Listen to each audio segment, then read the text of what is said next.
আসসালামু আলাইকুম রহমতুল্লাহ।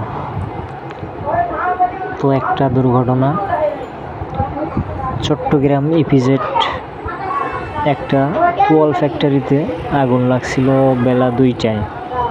তো সেই আগুন এখনও নিয়ন্ত্রণে আনতে পারে নাই। 17টি ইউনিট কাজ করছে ফায়ার সার্ভিসের, সাথে সেনাবাহিনী, নৌবাহিনী, আরও অনেকেই।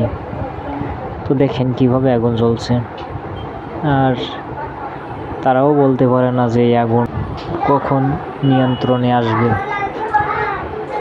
তো আসলে একটা দুঃখজনক ব্যাপার। প্রথম আগুন লাগছিল 5তলায় একটা রুমে, সেখান থেকে আগুন ছড়াইছে পুরো 5তলা থেকে 6তলা 7তলা। তো পাশে আরও একটা ফ্যাক্টরি পুড়ে ছাই হয়ে গেছে। তো বর্তমান 2টা ফ্যাক্টরি পুড়ে ছাই।